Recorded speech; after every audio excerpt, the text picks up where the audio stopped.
Hey guys, I wanted to do something a little different today, and I've been looking at a lot of indie games cross-platform lately. This one, however, caught my attention very recently because, well, just look at it.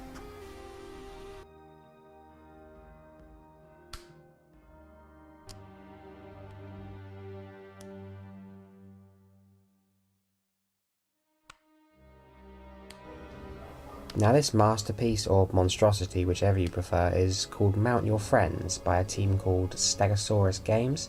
It's available on the Xbox Live Indie Game Marketplace for 80 Microsoft points, and I think that equates to about 50p, give or take.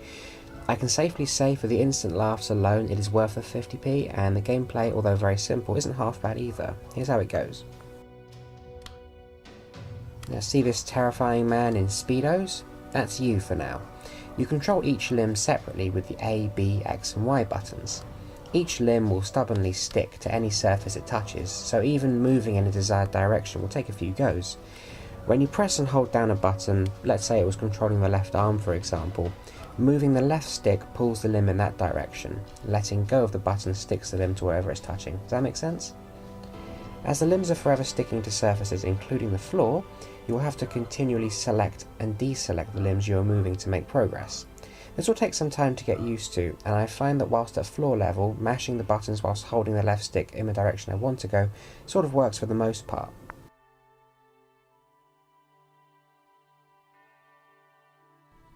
Now you've probably already noticed, so I better just make this clear before explaining the whole point of the game. The guy's flapping dick is not controllable. Aside from making me giggle like a small child who just saw boobs for the first time, it does nothing apart from swing about. It's a stroke of gutsy genius if you ask me. Anyway, the goal here is to make a tower of scary Speedo men as high as you can. The goat is the initial plinth to start on. You drag your guy to the goat, stick him on, get him into a position that makes him nice and high, and then you hit start. You then get another guy from where the first one started, and just repeat the process until you have a huge tower of Speedo men. Aside a mode where you have just one guy to get as high as you can on a line of sort of squares that go into the sky, every other game mode has you doing pretty much exactly the same thing, which is this. You can either do it against a time limit, or you can just do it for practice.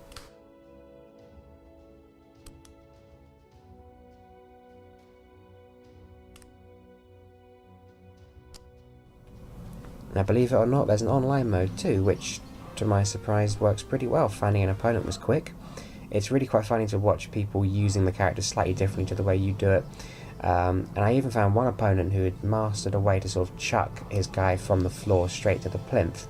And he also used the same sort of techniques to chuck his guy up the tower instead of just rolling it up the tower like I was. Sadly for him though, he missed the jump when we played, so I still managed to beat him.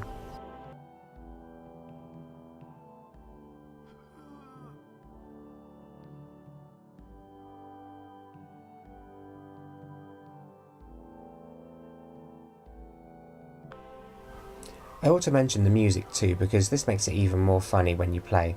What's with this epic orchestral music? Could it be any more out of place?